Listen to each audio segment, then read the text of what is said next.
Сегодня у нас в видеорецепте еще одна разновидность кимчи. Это кимчи на воде с редисом. Используют в Корее, конечно же, дайкон, редьку, но можно готовить и из красного редиса. Все пропорции будут приводиться на 1 килограмм. Мы должны помыть и почистить редис. После этого мы нарезаем редис полосками длиной приблизительно в 4 сантиметра и шириной где-то в палец, ну плюс-минус. Это самая основная распространенная нарезка этого вида кимчи, но бывают и другие варианты. Кстати, в Корее, когда используют дайкон, редьку, то иногда даже не снимают кожуру. Обратите внимание на форму вашего редиса, и в зависимости от его формы смотрите, как лучше его нарезать. Дайкон редькой, конечно, попроще, исходя из ее формы. Мы помещаем нарезанный редис в какую-нибудь глубокую емкость, удобную для перемешивания, и добавляем соль, 2 столовые ложки. Лучше, конечно, использовать крупную морскую соль, но какая есть. Добавив соль, мы все хорошо перемешиваем, чтобы соль равномерно распределилась у нас по всему имеющемуся редису. И далее у меня редис очень горький, поэтому я добавляю сахар 1 столовую ложку. Если ваш редис не горький, то здесь в этот момент можно сахар и не добавлять, точнее не нужно его добавлять. Добавив сахар, я опять перемешиваю. Вообще это кимчи готовится традиционно где-то в конце ноября, в сезон кимджана, и тогда редька, дайкон редька уже сладкая. Итак, мы оставляем редис настаиваться на 1 час. За это время мы успеем с вами подготовить мучную пасту.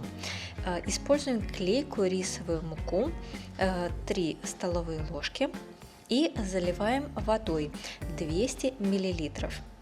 Мы должны растворить муку в воде, разбивая при этом все комочки, которые будут образовываться, и варим это на слабом огне, все время помешивая, до кипения не доводим, вывариваем просто до густоты каши.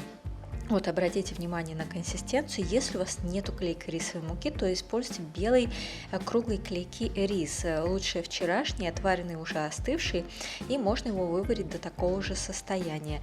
Потому как для данного кимчи на воде лучше использовать, конечно, рисовую муку, а не обычную. Но если никакой нет, можно и обычную пшеничную. Мы полностью должны остудить приготовленную рисовую пасту. Далее переходим к нарезке овощей. Зеленый лук 100 грамм. Кончики по ним можно немного постучать ножом, чтобы размять их. Можно этого не делать, но лучше сделать. Далее нарезаем зеленый лук длиной в 4 сантиметра, то есть такой же длины, как у нас нарезан редис. 2 красных перца чили и 2 зеленых перца чили. Мы с вами разрезаем вдоль напополам. Кстати, перцы чили это тоже опционально. Есть такие рецепты данного кимчи, когда перцы просто не добавляются. То есть, как и любого кимчи, вариаций у этого тоже много. Удаляем семена любым удобным нам способом. Я это делаю с помощью кофейной ложки. Чайная ложка тоже подойдет. Будьте аккуратны, пальцы может сжечь, оденьте перчатки. Нарезаем мы под углом кусками около 4 сантиметров, то есть приблизительно стараемся достичь той же длины, как у нас нарезан редис и зеленый лук, то есть стремимся, чтобы все было пропорционально. Теперь 2 сладкие груши. Если груша одна большая, то используем 1 грушу. У меня 2 маленькие груши. Вообще корейские груши, они большие. Так что половина груши может достигать 500 грамм.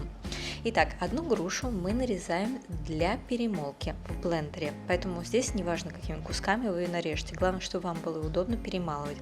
А другую 1 грушу мы нарезаем тонкими дольками. Эту грушу нужно хорошо помыть, потому что мы используем ее с кожурой.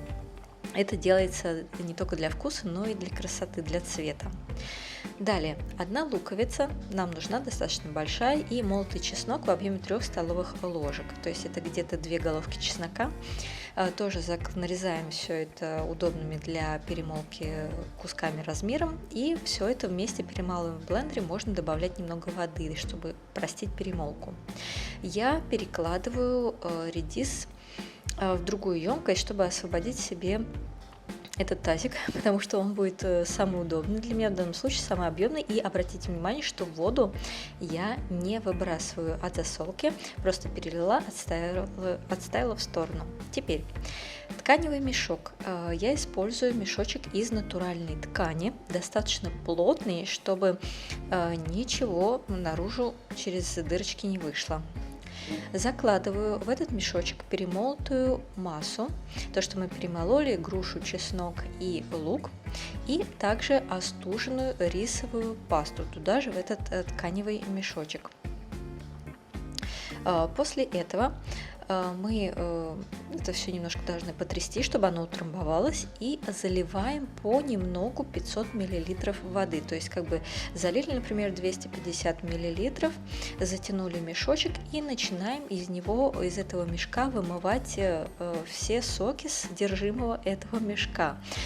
Ну, в общем, можно сказать, как бы его стираем, прополаскиваем в этой воде. Но туго закрутите мешок, чтобы ничего из него не вышло, и постепенно продолжаем добавлять воду. В общей сложности 500 мл для вот этого прополаскивания мешка. После того, как нам кажется, что все, что можно, мы уже выполоскали, мы отжимаем мешок и выжимаем все оставшиеся соки. Та масса твердая, которая останется в мешке, это мы просто выбрасываем. В полученную жидкость мы ее попробовали. Если она не очень сильно соленый, то можно добавить немного соли. Соль вы можете добавить в любой момент и в конце тоже. Но сахар мы добавляем 1 столовую ложку, или же есть вариант экстракт сливы 2 столовые ложки, или подсластитель по вашему выбору. Например, стевия или новый сахар, в общем, любой.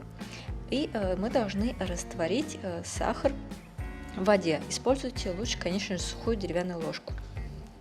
После этого мы заливаем 1,5 литра воды и при этом помешиваем. То есть пропорции жидкости приведены на пропорции редиса, количество редиса. Теперь мы берем контейнер, в котором собираемся это хранить, и закладываем туда редис. Как вы увидите, он уже достаточно станет таким гибким и мягким. Мы его закладываем, не промывая, со всей полученной от засолки жидкостью. И закладываем далее все нарезанные нами овощи, а именно грушу, зеленый лук и перец чили. Кстати, грушу тоже не всегда кладут вот таким вот образом. Опять же говорю, вариантов много. Заложив овощи, заливаем все это полученной нами жидкостью. Жидкость в этом блюде также важна, как и его твердые составляющие, потому что она подается это вместе, и жидкость пьется. Мы это ставим в холодильник сразу после того, как приготовили, и храним в холодильнике. Употреблять в пищу можно после 7 дней, но это в общем, иногда и через 3 дня уже это готово. Срок хранения где-то 2 месяца, если у вас нет специального холодильника для кимчи, то есть в обычном холодильнике. Очень ароматное, хрустящее блюдо. Вообще оно относится к зимнему сезону, но в современной Корее готовить и летом. Лайкайте, подписывайтесь, приятного аппетита. Здесь еще раз способ приготовления.